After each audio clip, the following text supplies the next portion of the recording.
revenons à la configuration électronique d'un atome. Parce que si, à la fin, notre objectif, c'est de savoir comment les électrons vont se lier entre eux pour pouvoir faire des liaisons entre atomes, pour pouvoir former des molécules, il faut déjà qu'on revoie comment se répartissent les électrons autour des atomes.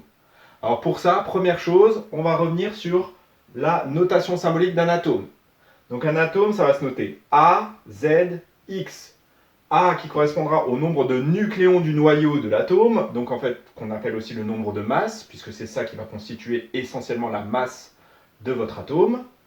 Z qui correspondra au numéro atomique et en fin de compte qui correspondra au nombre de protons que vous pouvez avoir dans le noyau. Et X qui correspondra au symbole, les lettres qu'on a pu voir juste avant. C pour carbone, H pour hydrogène, etc. Donc on va rappeler qu'un atome, c'est électriquement neutre. Ça veut dire que si on a Z, nombre de protons à l'intérieur du noyau, donc chargé positivement, il nous faut Z électrons autour de ce noyau pour être globalement électriquement neutre. Donc c'est pour ça qu'on va avoir Z électrons pour chaque atome. Ces électrons, ils vont se répartir en couches électroniques. Donc ça veut dire qu'en fait, autour de notre noyau, on va pouvoir définir une sorte de parc dans lequel on va pouvoir trouver les électrons. Donc, il y a différentes tailles de parc, ce qui va correspondre aux couches électroniques.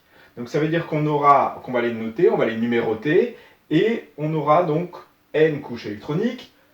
Première couche électronique, un petit parc. Deuxième couche électronique, un parc un peu plus grand. Troisième couche électronique, un parc encore plus grand, et ainsi de suite. Et les électrons peuvent se retrouver de plus en plus éloignés de votre noyau.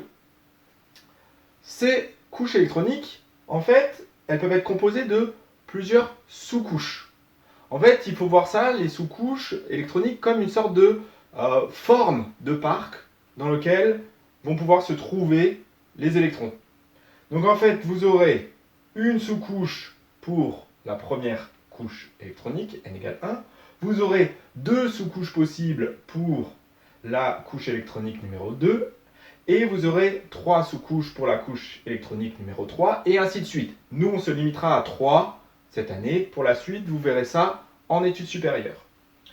Les sous-couches, on va les noter avec des lettres bien particulières qu'il faudra apprendre par cœur. Donc, la première sous-couche sera notée S minuscule, la deuxième P minuscule, la troisième D minuscule. Les autres, on verra ça beaucoup plus tard.